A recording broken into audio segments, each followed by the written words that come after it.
Shows a photograph into your eye. My name is Gillian Stevenson. This is Aria Stevenson, my daughter. She is 3 years old, and we are both from Derry. So Aria's journey with her illness started back in September 2023. It was the start of September. We noticed some changes in her appetite. We noticed she was having pains in her legs and she was having sweats at night. We just thought, she needs to go and see the GP. So we took her to the GP and the GP checked her over. And again, the GP thought it was a viral infection, but noticed that she had small red dots on her knees. She'd asked me how long they'd been there, but they were that small that I hadn't even noticed them. So at that point, she sent Aria over to the paediatric unit over in Leukaemia, and they did a blood test there. And 3 hours later, the doctor came to see me, and I said, "Can you tell your husband, please, to come over to the hospital?" So at that point, I was really worried because initially I thought it was a viral infection. She'll probably go on antibiotics. She might be in hospital for a few days. But when they said, "Can you bring your husband over?" I think something at that point really triggered and knew, something's really not right here, something really wrong.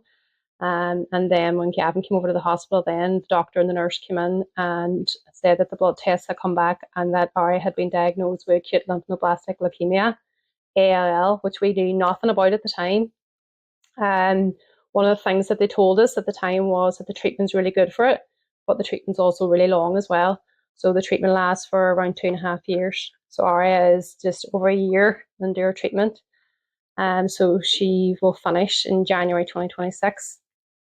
And then one of the first things that happened after we got our diagnosis is that Aria was given a blood transfusion in Leukaemia.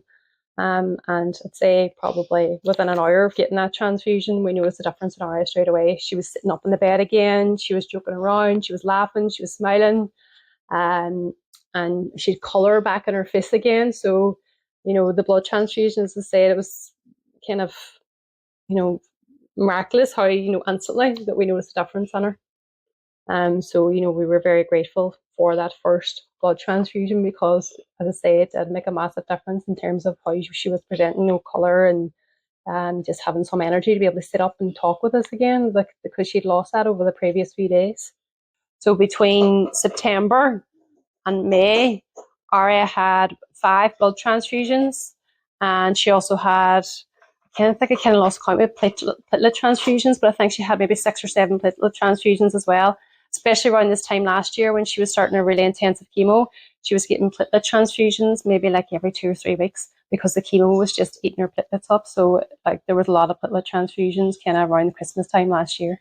Because it's leukemia, and so leukemia is a blood cancer, so everything that's impacts on her numbers, her hemoglobin, her platelets. So without the transfusions, Aria wouldn't be here with us today, basically. Without the blood and platelet transfusions, basically that's what was keeping her alive. Especially, at the very start when you seen how little energy she had, her numbers were really, really low. So I know with acute lymphoblastic leukemia, it is a very quick progressing illness as well. So it was vital that she got the blood transfusions. And as I say, once she got that first transfusion, we noticed an instant change in her in terms of her energy and her colour. Obviously, when she started the chemo, then her blood numbers fell again, her hemoglobin and her platelets fell again. So she had to then continue to get more transfusions. So without those, she wouldn't have been able to get through the intensive chemo. Our friends and family have been vital as well during this period. They've been amazing in helping, care of Aria, care of Isla. When Aria was in the hospital, because Aria was in the hospital for the first 4 weeks, so a lot of family and friends stepped in and looked after Isla for those first 4 weeks. And Isla, Aria's sister, has been vital in her health as well and helping her to get better. She's always there playing with her and taking care of her.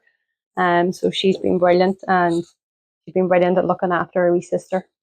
And we're just grateful that the two of them can be there together, playing together, because at the start of Aria's illness, she didn't always have the energy to do that. But now that she's feeling much better and she's got into her maintenance treatment, she's able to play again with her sister. So it's great to have the two of them back together and playing again. Thank you. Just without you, it wouldn't be possible. I know a lot of people say that children's cancer is rare. When we go up to Belfast and we see so many people and the things that they're going through, And we see the importance of the blood and the platelet transfusions, for Aria and all our wee friends. It's just unbelievable. Without the kindness of people, taking the time to donate Aria, and a lot of people wouldn't be here without us. So we're just so grateful to them. And me and my husband as well have made a vow that we will give blood as many times a year as we can for as long as we can, because we feel like we want to give back after what we've got from people, because basically they've given Aria life. Without that, she wouldn't be here. So just a massive thank you to everybody who's taken the time to go and give blood.